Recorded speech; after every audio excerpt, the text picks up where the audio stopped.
5 seconds to go.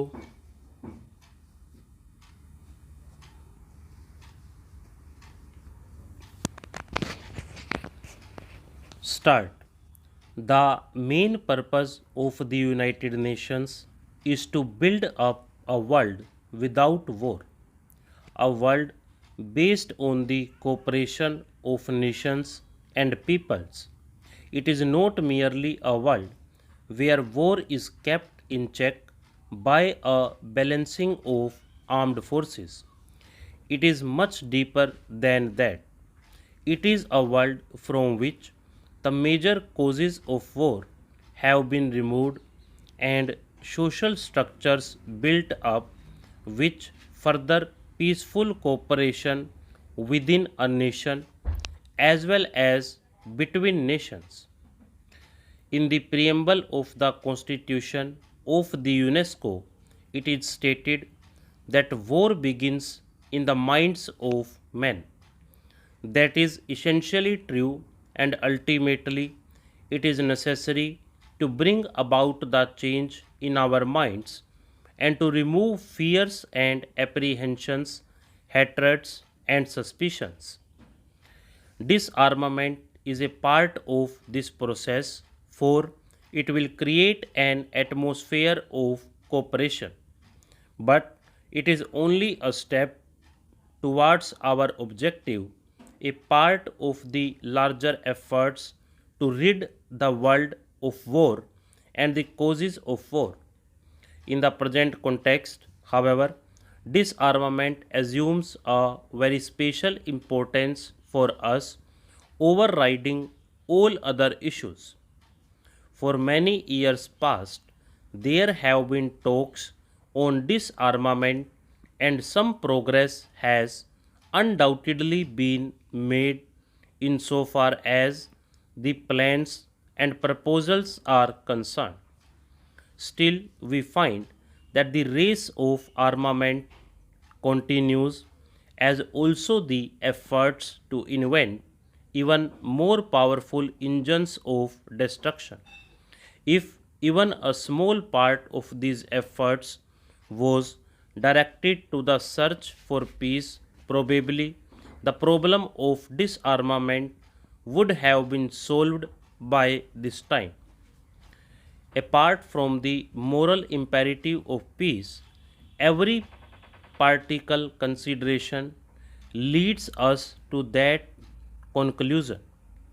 For as everyone knows, the choice today in this nuclear age is one of utter annihilation and destruction of civilization, or of some way to have peaceful coexistence between nations. There is no middle way.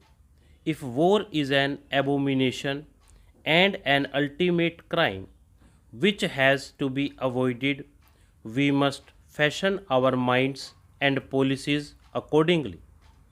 There may be risks, but the greatest risk is to allow the present dangerous drift to continue. In order to achieve peace, we have to develop a climate of peace and tolerance and to avoid speech and action which tend to increase fear and hatred, and at the present it may not be possible to reach full disarmament in one step, though every step would be conditioned to that end. We live in an age of great revolutionary changes brought about by the advance of science and technology.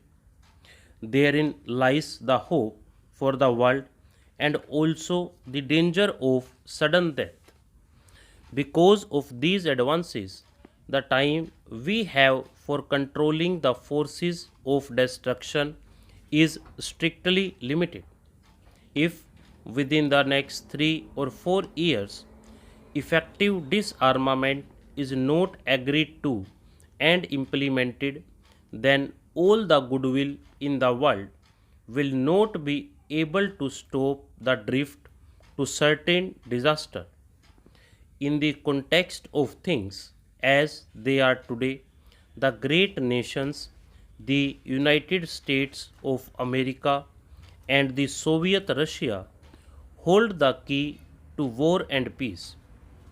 Theirs is a great responsibility, but every country, big or small, is concerned in this matter of peace and war, and therefore every country must shoulder its responsibility and work to this end. In order to deal with these big issues effectively, we have to take big and impersonal views. It is only the United Nations as a whole that can ultimately solve these problems. Therefore, while all efforts towards disarmament must be welcomed, the United Nations should be closely associated with such efforts. The question of disarmament has been considered at various levels. There is the question of general disarmament and of the ending of test explosions of nuclear and thermonuclear weapons. So far as the test explosions are concerned, considerable progress has been made in the discussions of the committee which has been meeting in Geneva. Indeed, it would appear that an agreement has been reached on many basic issues and only a little more effort is needed to complete this agreement. I suggest that a final agreement on this subject should be reached as early as possible. This is not strictly speaking disarmament, but undoubtedly any such agreement will bring a large measure of relief to the world. Disarmament must include the prohibition of the manufacture, storage, and use of weapons of mass destruction, as well as the progressive limitation of conventional weapons.